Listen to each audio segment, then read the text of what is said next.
चला तर विद्यार्थी मित्रांनो, आज आपण एखाद्या संख्येला 5 न गुणण्याची अतिशय सोपी ट्रिक पाहणार आहोत. चला तर पाहू. एखाद्या संख्येला 5 ने गुणणे. तर 18 गुणिले 5 बऱ्याच वेळा आपल्याला पाठ नसतो. तर अशा वेळेस 5 न गुणताना काय करायचं, तर 5 न गुणत बसायचंच नाही. तर ज्या संख्येला 5 न गुणायचं ती संख्या अर्धी करायची. तर 18चा निम्मा किती, 9 आणि 1 0 समोर लावायचं आहे. तर हे झालं 18 पंचे 90. आता 42 गुणिले 5, तर 42 चा अर्ध करायचं. 42 चा अर्ध आलं 21 आणि 1 0 फक्त लावायचा.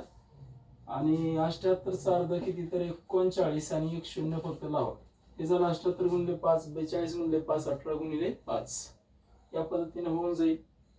आणि जर आपल्या संख्येचा निम्मा होत नसेल, काय म्हणतील काय जण, हे निम्मा होत नसेल, तर मग त्या संख्येला 5 न कसं गुणायचं. आता 35 गुणिले 5, तशा पण मी संख्या घेतलेल्याच आहेत.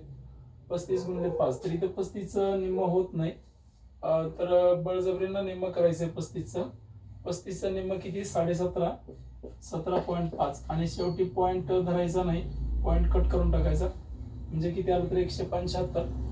आणि 45 गुणिले 5, इथे मी 45चं बळजबरीनं अर्ध करा.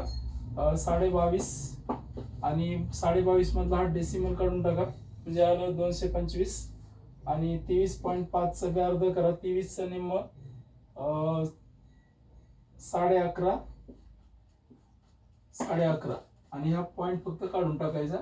अर्ध होत नसते तर पॉइंट काढून टाका अर्ध करून. आणि इकडं तर माहितच आहे, अर्ध करायचं आणि 1 0 लावायचं. तर अतिशय सोपी पद्धत पाहिली आपण एखाद्या संख्येला 5 न गुणण्याची. व्हिडिओ आवडल्यास व्हिडिओला लाईक करत चला, शेअर करा, सबस्क्राईब करा. दररोज चॅनेलला भेट द्या. दररोज नवनवीन ट्रिक्स आपण टाकत आहोत. व्हिडिओ पाहिल्याबद्दल धन्यवाद. Thank you very much.